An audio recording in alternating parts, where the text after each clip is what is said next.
આ ગુજરાત રાજ્યની સરકારમાં મહિલાઓની સલામતીની વાતો કરવામાં આવે છે અને આ જ વાતો વચ્ચે વાવથરા જિલ્લામાં આ તમામ સરકારની વાતો પોકળ સાબિત થઈ છે।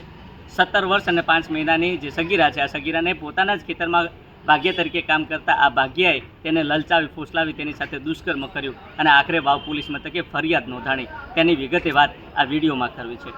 વૈષ્ણવજન તો તેને કહીએ જે પીડ પરાઈ જાનાને રે।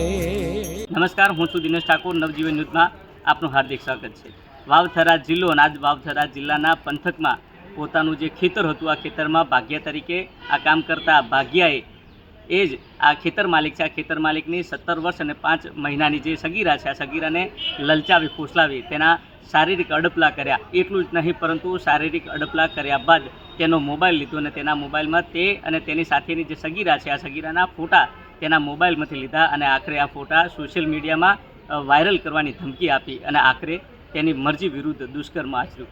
એટલું જ નહીં પરંતુ આ તેના ફોટા વિડીયો વાયરલ કરવાની અવારનવાર ધમકીઓ આપી અને તેનું જે છાપરું હતું ત્યાં આ સગીરાને બોલાવવામાં આવે છે અને આ સગીરાને બોલાવી તેની મરજી વિરુદ્ધ આ ભાગ્યા અવારનવાર તેની સાથે દુષ્કર્મ આચરે છે અને આ દુષ્કર્મ આચર્યા બાદ તેને જાનથી મારી નાખવાની ધમકી આપે છે। આ સગીરાને ધમકી નહીં પરંતુ તેની માતા છે, તેની માતાને પણ જ્યારે જાનથી મારી નાખવાની ધમકી આપવામાં આવે છે અને આખરે આ તમામ જે બાબત છે, આ બાબત પરિવારજનોને આ ખબર પડે છે અને આખરે ખબર પડતાની સાથે વાવ પોલીસ મથકે આ ભાગ્યા વિરુદ્ધ ફરિયાદ નોંધવામાં આવે છે।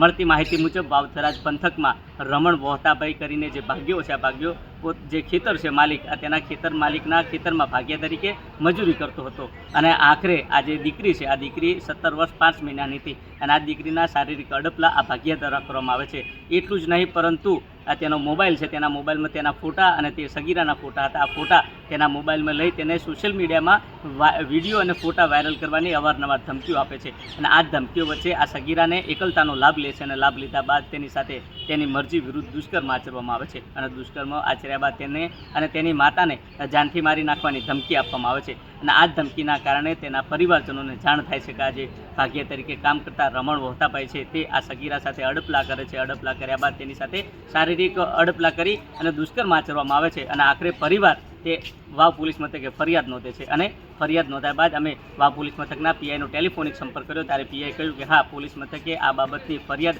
નોંધવામાં આવી છે અને આરોપીને પકડવાના ચક્રો ગતિમાન હાથ ધર્યા છે। પરંતુ સવાલ એટલો છે, એક બાજુ આ રાજ્યની સરકાર મહિલાઓની સલામતીની વાતો કરે છે પરંતુ ક્યાંક ને ક્યાંક વાવથરા જિલ્લામાં હવે સગીરાઓ સલામત નથી। જો કે આ તમામ બાબતને લઈને પોલીસ મથકે ફરિયાદ નોંધવામાં આવી છે અને ફરિયાદના આધારે પોલીસે આરોપીને પકડવાના ચક્રો ગતિમાન હાથ ધર્યા છે। દિનેશ ઠાકોર, નવજીવન ન્યૂઝ, વાવથરા।